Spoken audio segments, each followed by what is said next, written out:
this video, we are going to just kind of recap some of the things we learned in 6.1 through 6.3 just by doing some examples. Okay, so here, this polynomial, I want to put it in standard form. So remember, that means putting it in as the highest exponent term first and going from greatest to least. So if I look at all my exponents, my greatest one is 5. So the term 2x to the fifth needs to come first. My next highest exponent is 2. So the term negative x squared would come next. And then negative 7x. And very lastly will be any constant. So that positive 9 will go at the very end.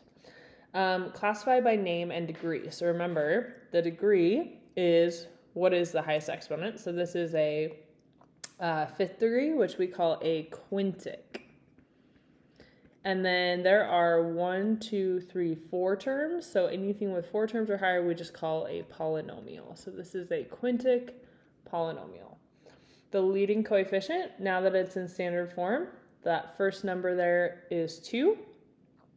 The constant I have is just 9. The other coefficient I have is -1 and -7.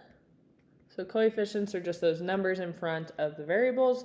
We've already listed the leading coefficients, so these are just the other ones included. Okay, the other thing we practiced was operations with polynomials. So this first one is multiplying, where I'm just going to distribute. So the first thing I'm going to do is take 2x cubed times everything in the second group. So 2x cubed times x squared, remember same base, add the exponents. So this becomes 2x to the fifth. 2x cubed times 3x, 6x to the fourth. 2x cubed times -5, -10x cubed. Now I'm going to do the negative x times everything. So I get -x to the third, -3x squared, and positive 5x. I'm going to continue down here with 3 times everything. So plus 3x squared plus 9x minus 15. And now I'm just going to come through and combine like terms. So 2x to the fifth, that is my highest exponent. Then I have 6x to the fourth, no other x to the fourths. Okay, x to the third, I have -10 and -1. So that's going to be -11x to the third. X squareds, I have -3 and +3, so those are going to cancel. X's, I have 5 and 9, which makes 14. And then the -15 is the only constant. Okay. Adding or subtracting, we just combine like terms, but if it's subtraction, I need to distribute this -1 that's in front first. So I have the first group exactly the same. And then here all these signs change. So this is -4x to the fifth plus 8x minus 2. Now combine like terms. So fifth degree is my largest one, so I'm going to put that first. Then fourth degree, no third, no second degree. Now I have 10x and 8x, which is 18x, -9, -2, -11. All right. Okay, last part of this section is we worked on long division. So here I'm going to use polynomial long division. So what I'm dividing by, the divisor, okay, goes here. My dividend goes underneath the box.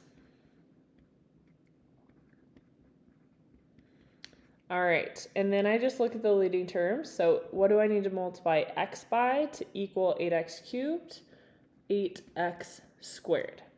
Then I take 8x squared and multiply by everything here and put the product underneath. So 8x squared times x is 8x cubed, and it should match, right? That's my goal. And then 8x squared times 2 is 16x squared. Okay, draw the line and change the sign. So these now are both subtraction. Okay, so I have 6x squared minus 16x squared is -10x squared. And then bring down the 7. And then repeat. What do I have to multiply x by to equal -10x squared? -10x. Come through and multiply. -10x times x, -10x squared. -10x times 2 is -20x. Draw the line, change the signs. 7 plus 20 is 27x. Okay. X times what equals 27x? That's 27. Oh, what am I doing? Almost made an error here. So real quick, I cannot add 7 and 20x because those are not like terms. So I have 20x plus 7. Okay, now x times what equals 20x? That's 20. 20 times x, 20x. 20 times 2 is 40. Draw the line, change the sign. So I get negative 33 as my remainder because x times nothing will give me negative 33. So my solution, remember we write whatever's on top here. So I have 8x squared minus 10x plus 20 and plus our remainder. I'm actually going to write minus since it's negative over the divisor x plus 2. All right, now we're going to use synthetic division. So I'm going to look at what would the 0 be here, not the factor. So if it's plus 2, negative 2 in the box, I have 1x cubed, 0x squared, negative 3x, and 5 as the constant. Bring down the first number, multiply negative 2 times 1, and then add. Negative 2 times negative 2 is 4, add. Negative 2 times 1, negative 2, add. The last number I get is the remainder. So I started with the third degree, so the remaining polynomial here is second degree. So I have 1x squared minus 2x plus 1, and then plus our remainder, 3 over the divisor, x plus 2. All right, here I can use synthetic substitution to evaluate what would be p of 5 and p of negative 1. So remember, whatever we're evaluating is what goes in the box. So let's start with 5. Here is my polynomial. So I have 1x cubed, 3x squared, 0x, and negative 6. Bring down, multiply, add here. 5 times 40 is 200. Okay, negative 6 plus 200 is what, 194?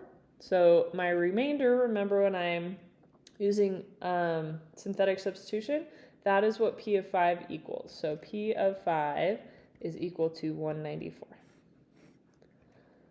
All right, so let's try now p of negative 1, same thing. So negative 1 this time in the box, same coefficients.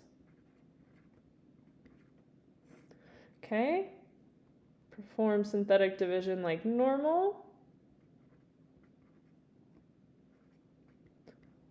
All right, so p of negative 1 is equal to that remainder, negative 4. All right, guys, that is it for the 6-1, 6-3 review.